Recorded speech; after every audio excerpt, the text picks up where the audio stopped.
Hey guys, in this very first episode of Devil's Advocate, we unearth the dichotomy of a scarcity versus abundance mindset. Internal compass, do we have one? Is that a thing? Internal compass when it comes to what? Just life. I think there is almost always one, but it's up to the person whether they're aware of it or not. And then depending on how aware of it you are, you could even change its direction. Okay, so that's not going to be a lame dog.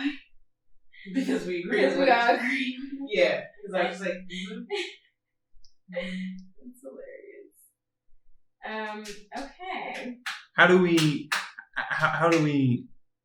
open up that to somebody who is closed off to that idea? Okay, there we go. There you go. Okay. Okay, so let's start. I was just like, okay. Okay. Maybe we should start talking. Like, should we start recording before I start talking about it? I've been recording for 5 minutes. Oh, have you? Okay. Yeah. Okay, cool. Okay, so, maybe this will help. So, there was a class in the fitness retreat, or really fitness boot camp that I went to last week. And the class was named Internal Compass. Mm-hmm. And the concept and idea of the class was that you have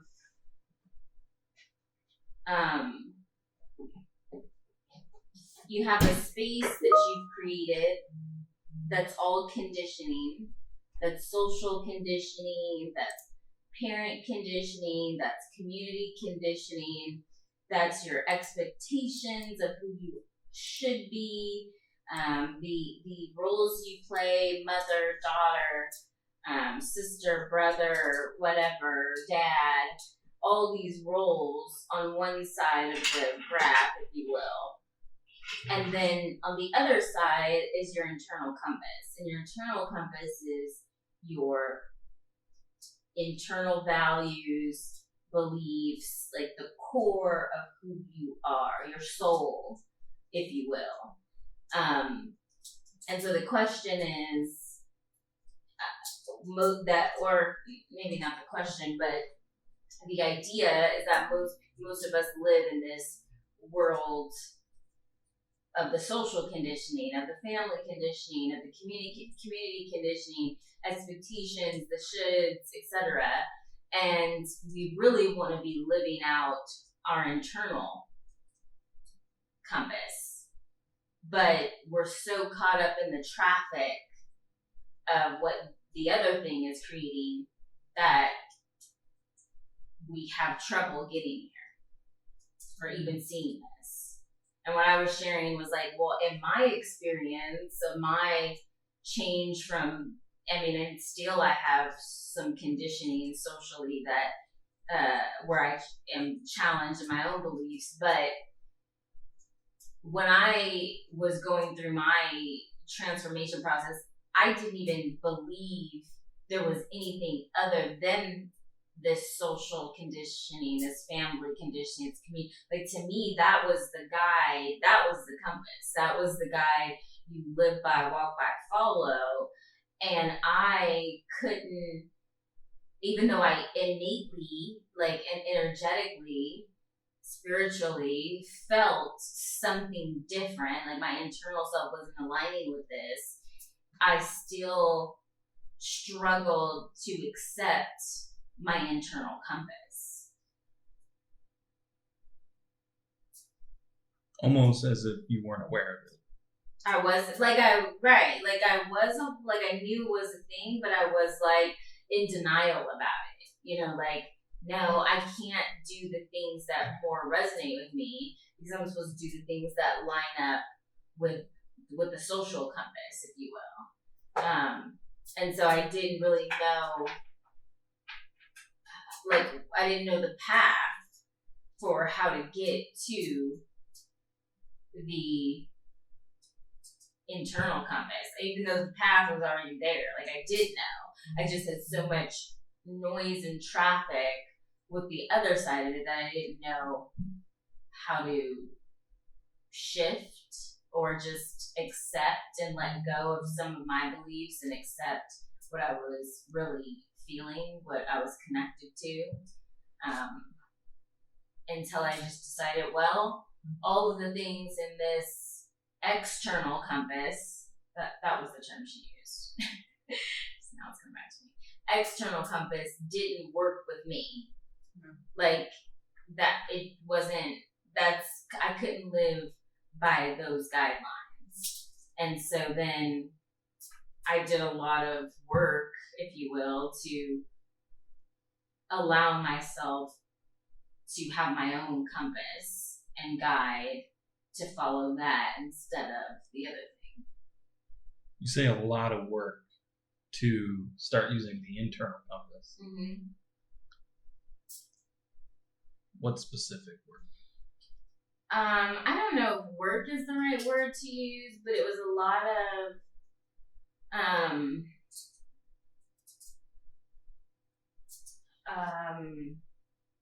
how do I say, like, uncovering of myself. I mean, and that came in various forms, you know, like, it wasn't like there was one path to get to my internal compass. There was many paths, until there was just myself. Like, so I guess I would say one of the things that I did that was successful was I began to analyze my belief. And I remember the first time I heard the term limiting belief. Like, this is a belief you have that limits you, your growth, your ability to connect with your internal compass. And so I had to assess all of my thoughts, all of my beliefs, and challenge them and change them, hopefully, so that I can get closer to my internal compass. Okay, so that's like how you get to the internal compass. Yes. What would you say are some of your benefits of using the internal compass? I mean, I think it's just a line. Like, I think when you have like an external, when you are trying to align yourself with an external compass that is not you, it's like you're trying to fit what's the saying? Fit a square peg into a round hole. And it's like you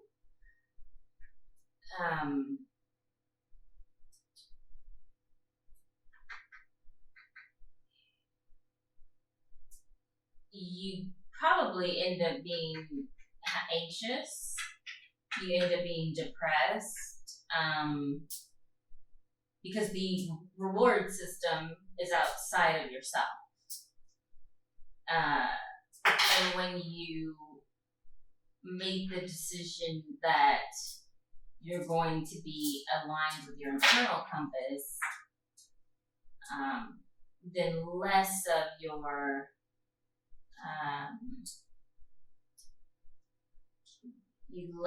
your nurturing, I guess, comes from outside of you, and more of it comes from inside of you. So things like anxiety and depression decrease. You know, they don't necessarily fully go away, but they decrease because guilt, another feeling you may have, those types of things go away. Might go away, or just get very much diluted, because you're not living your life through the eyes of others. You're living your life through the terms of however your soul is taking you. But I think the real question here is, like, who has, is this agreeably two things? Like, and then if it is like external, when I say two things, external compass versus internal compass, and then how does it help with mental health? And how do you help other people get there if it does? I 100% think it helps with mental health, mental states, mental awareness, just overall mentalness.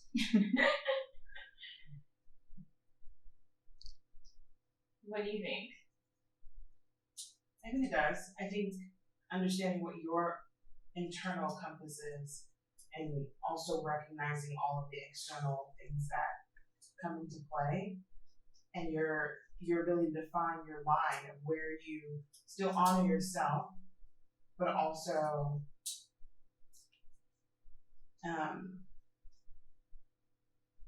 meet, I guess, I don't know how to say this, like meet those, still honor yourself, but meet those external, I don't know, expectations, if you will. But I think that definitely helps with your mental state. So then when you are, what did you say? And to help you mentally grow. Do we all have to walk that path?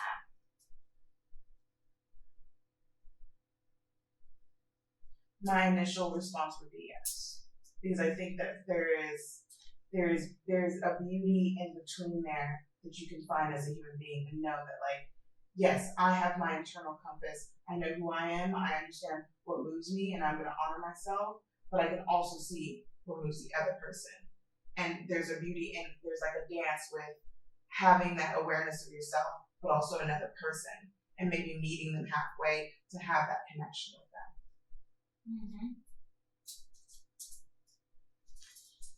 Yeah, I would agree with that.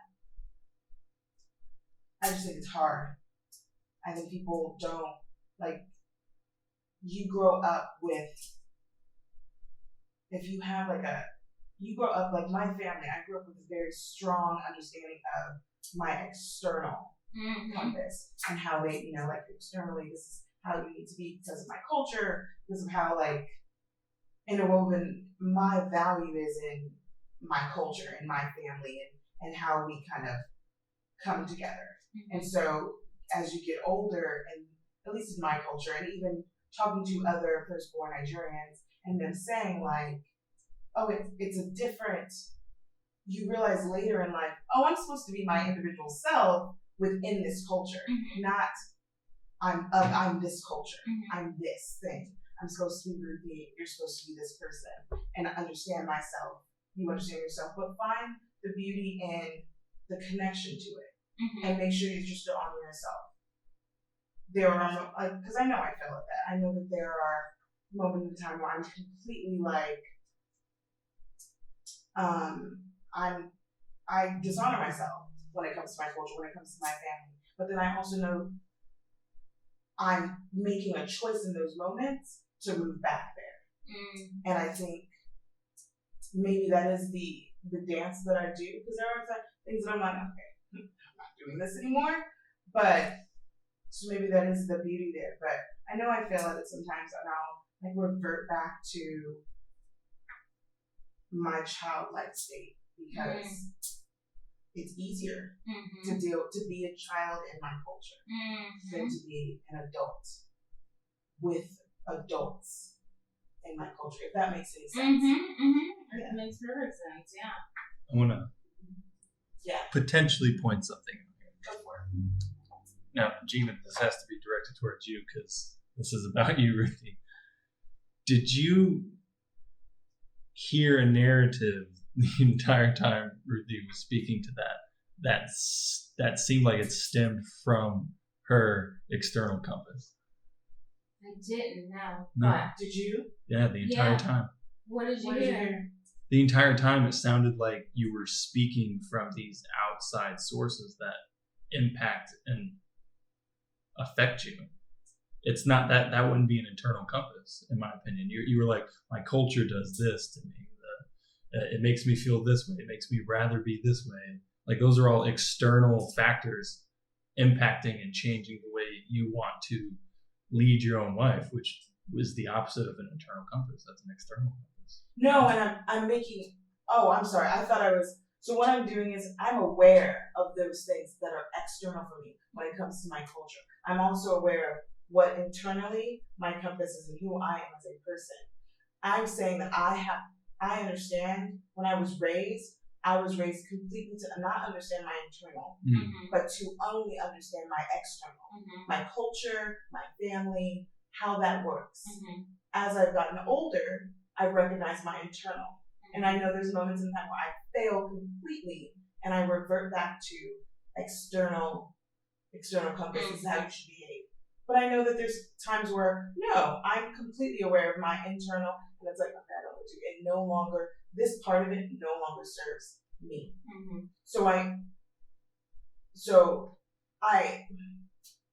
I'm trying to understand what you mean, because it's not that, I think I know what it is. I make the choice to go in and out of it. Right? Can I make a comment?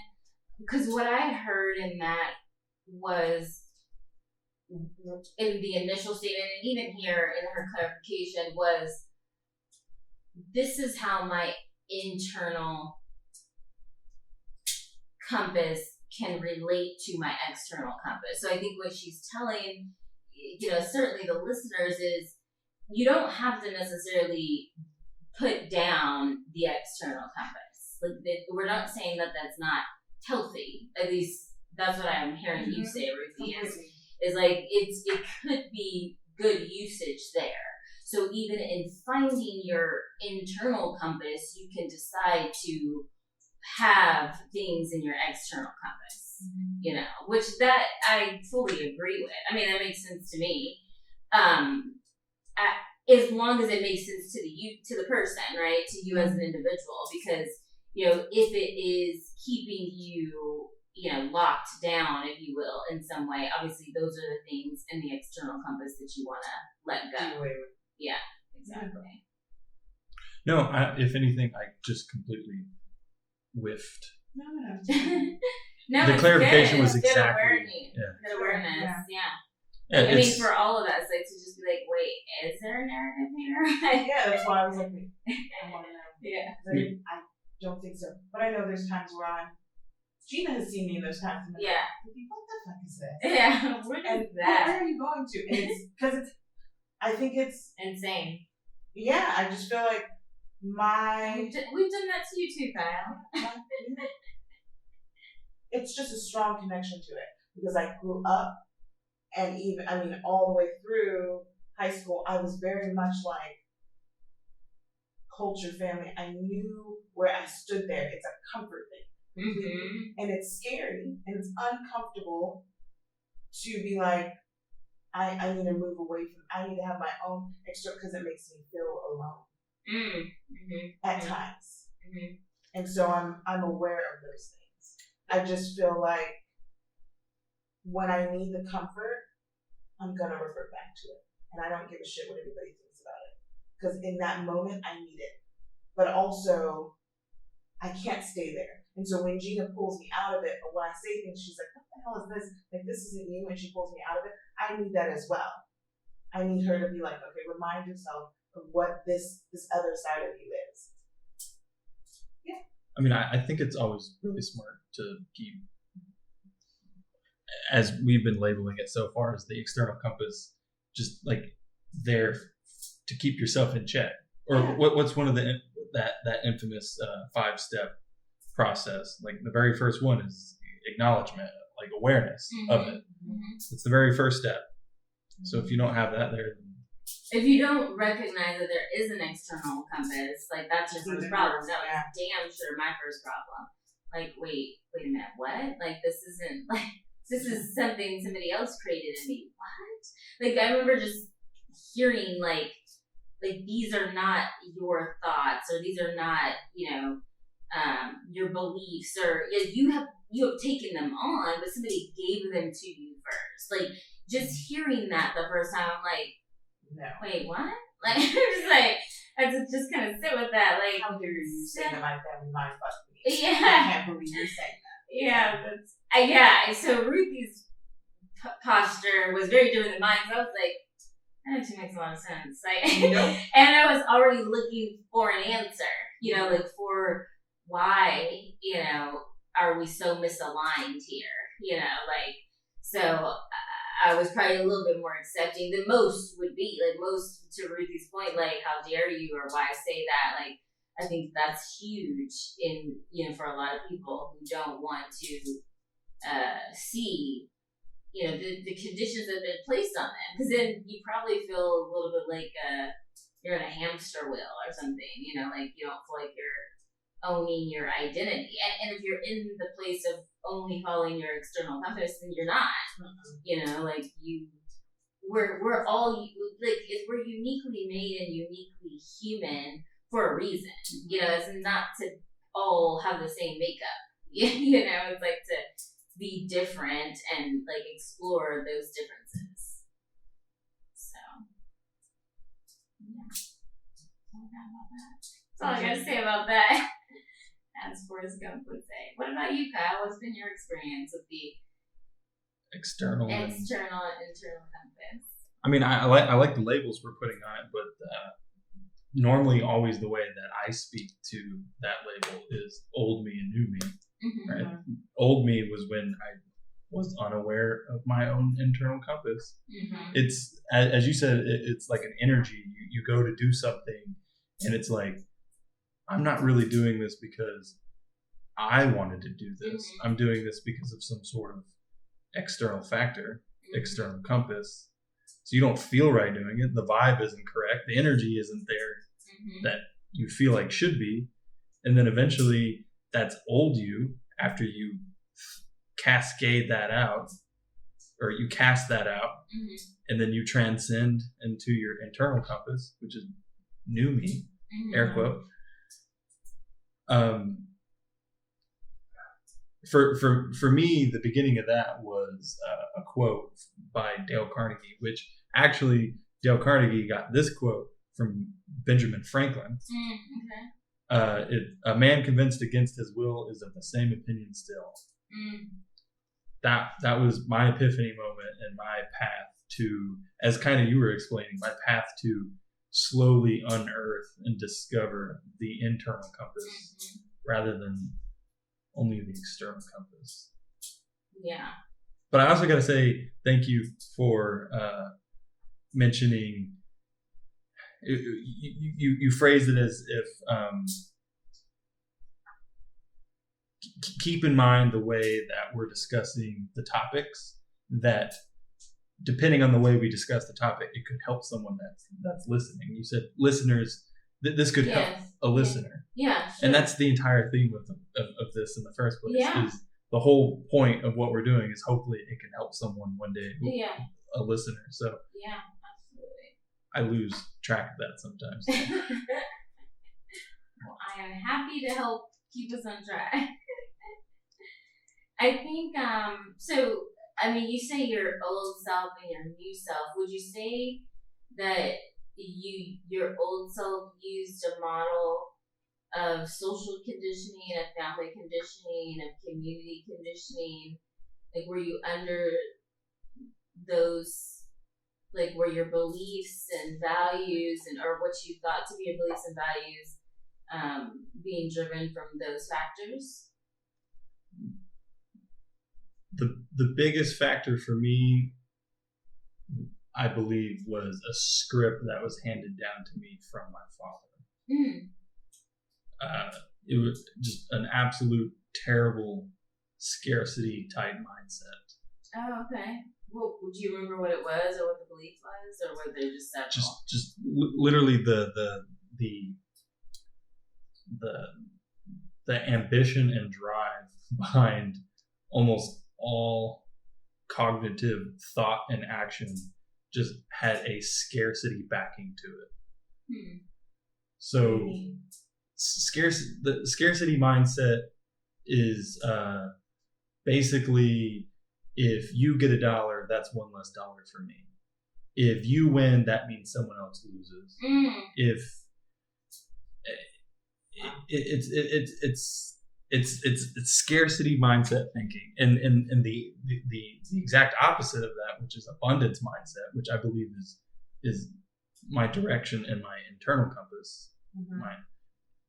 Is that true enlightenment of a truly abundance mindset thought process, which is, I mean, the exact opposite. Just because you get $1 doesn't mean someone else is going to get a less dollar. There's enough dollars for everyone, and we should that's interesting. I'm sorry to put you off that. I've never heard it explained like that. Have you? No. I like it though, because I don't know if I told you guys, but I had mentioned this to Teddy, that the one of the ladies at the retreat that I was at said one of her limiting beliefs was like, because when she was younger, her mom said something like, if you take a flower off that bush, if everyone took a flower off that bush, the bush would have no flowers. And so it was just interesting to watch this narrative play out for her, while we were there. And I was just like, wait, what? I don't even follow. It's like so interesting. But now that you say that, it's like, so was that statement there a scarcity mindset? Because it sounded like, but I'm like, I guess logically, I think this is where I struggle with this conversation, because I'm like, logically, okay, if everybody took a flower off the bush, perhaps there would be no flowers, but maybe a flower would blossom. I mean, if we were talking about if everyone would take it off at the same time, okay, yes. And I was like, case in point, pandemic. If everyone takes a bunch of toilet paper, no one else is going to have one, right? So, okay, I get it. But I was so troubled by the thought, because I was like, but why would you go down that path? Like, it's so limiting, but I didn't have any, I don't know, logical or maybe even pragmatic response to try to help shift that. So I was just like, well, maybe that makes sense for you. Because, yeah, if I really think about it, it's, there's 50 flowers and 50 people go over and take flowers. Yeah, but I don't know. What does that mean, I guess? Because the bush has no flowers, now what? Like, it's going to grow, right, it's just going to grow more flowers at some point. Like, so I don't understand what are we even talking about? It was very troubling, because I didn't accept the belief as my own, but I also didn't, and I knew it wasn't aligning with me, and I felt like it wasn't necessarily healthy, but then I also didn't want to judge it, because I'm like, I mean, hey, if that works for you in your life, then more power to you. But I also was like, I don't get it. Like, I don't understand why we would be worried about a bush. Number one, it doesn't exist. But number two, that isn't, again, like you said, Ruthie, the flowers are going to rebloom, so what are we talking about? And there's probably a bush right next to it then. Bush flower. Or plant another bush. I don't know. I mean, you have bushes. Take a leaf. And then she was like, well, if everyone was like, crying, participating in crime and violence, I was like, but why? I don't understand. But why would everyone do that? Like, I get that. If everyone was involved in crime, everyone was robbing banks or whatever, like, okay, yes, that would be, you couldn't feel safe at a bank. Like, I get it, but I don't understand what we're saying. Like, what does that have to do with me, like, as a human? Like, just because this person is doing this thing doesn't mean I'm going to want to do it. And if I want to do it, I'm going to do it. But I don't see how that somehow means everybody else is going to have a go ahead. What's the use of even saying it? Like, you even going back to, like, the actual act, what is the use of saying that sentence? If everybody robbed a bank, or if everybody took a what? Like, what does that mean? What you're saying? Like, in her mind, like, well, I hadn't even gone to abundance and scarcity, but now that Kyle says that, it makes so much sense to me. Because I'm like, oh yes, that's a scarcity mindset. Okay, that's why I couldn't, because to Kyle's point, in a scarcity mindset, you always think of, I guess what, like there's not enough, exactly, but also like mathematics, like, like it's like 2 + 2 is 4, like, so in the world, if everyone were to behave this way, the world would come to a crashing halt or the end or like, and it's like, so like, what? Like, but that's not even a thing that's happening. Like, real, so and why it, would we even say it? but here's the dichotomy. You're absolutely right. It's not real, so I would say it. The dichotomy of it is like, in this moment of her saying this, right, and me not having the knowledge that, oh, Gina, that's why you're not aligned because of scarcity, is like, I understand the thoughts, right? In this conversation, the Bush example, I'm like, okay, like, okay, fair, I guess, like, that could happen,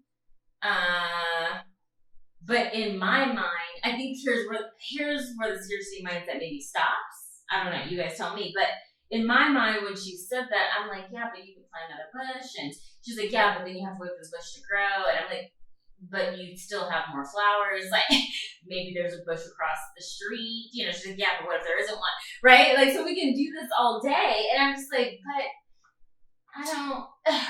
she had a healthy, I mean, in my mind, right, with our convert, now I'm kind of reevaluating some of this as we're talking about it. So much judgment on the scarcity mindset, just because I used to live this, I get it. But so as we're having all this dialogue, I keep ending with like I guess something along the lines of just I understand the idea because it makes sense. Like if I was to go down that path, but it's like that's not the path I would go down. And what I was gonna say is her positioning was more ethical. Like the reason why I don't do X, Y, and Z is because if everyone like did these things, like that might not be a good thing for the overall world, universe, etc. And so I'm like, okay, yeah, I mean, fair. I get that. Like, so it was, but it's fascinating. I'm tripped up kind of right now of you saying it's a scarcity mindset because now it's like, oh yeah, like all my cylinders are flying off, and now I'm like, how fascinating. Because this person was an amazing, fascinating woman, by the way. Like she was wonderful, just very, very passionate, very, very thought provoking, just a great human being. But it's interesting because I'm like, oh, okay, I wonder now that I have this new information, if she had a scarcity mindset before, and her mind has just made a loophole to create scarcity again, but in the imagery of health, right? Like, so it's like putting lipstick on a pig, like we're gonna make this look pretty, but it's like it's the same shit. It's gonna get you in the same spiral. I don't know, maybe it won't, but it's just like, wow, that's fucking fascinating because I did not even think about that during the conversation. So that's very cool. Like that, I mean, it's cool that our mind could potentially do that to us if it's what it's doing. Because that's what it's designed to do. But also cool that I didn't even have that perspective before we started talking about it. So that's pretty cool too. Devil's advocate strikes again. And by again, that was the first time ever. Thank you. Perspective is everything. That's the whole purpose of devil's advocate, is just opening up new perspectives. And perspective can, as Ruthie, you said earlier, everyone has different blinders. So let's throw out some more analogies and metaphors for, hopefully to gain a larger interpretation. Yeah. Scarcity mindset versus abundance mindset. I mean, that's basically pessimistic versus optimistic. It's expansive versus limited. Or, I'm sorry, keep it in respective order. Limited versus expansive. It's like the leadership metaphor we learned earlier today is a leader trying to play checkers with their people versus a leader trying to play chess with their people. What other analogies can we create here? I think you nailed it. Yeah. But the fluidity of human beings though it's unyielding. Like there's no bounds to it because I agree to an extent of yes, immediately jumping to a pessimistic or scarcity mindset of no. There's not enough roses on that bush. Technically, there is good there though, because what if everyone was so abundant they mine all the bushes naked? And then now there's no more pretty flowers to look at. But that's like such a joke. Like, I mean, oh God, that just came out so wrong. But the thing, it's like, that is only real if you are in a scarcity mindset. Because an abundant mindset is never, there's no limit. Yeah, You will just keep growing, you know, the bushes or whatever the shit is. You'll just keep, it's limitless. That's the whole point behind abundance. Yeah. Exactly. See, look at it. See how your mind you're your own worst enemy sometimes. Yeah, like your mind caught onto the narrative because it's one you're familiar with. Oh, you know, like same. Like, and so it's like your mind's like, oh, we know that one. Let's take that and run with it. You know, like almost. It's kind of scary. Like we're so easily brainwashed by just by ourselves. Yeah, 1,000%. Yeah, that's fascinating. That's good to. We have that recorded. Yeah. We indeed had that recorded. I'd like to thank Gina and Ruthie both for being on the first episode of Devil's Advocate. I am going to plug them in the description below. Check out their links and their social media. And if you'd like to stay for my shameless plug outro, I'd be much appreciative.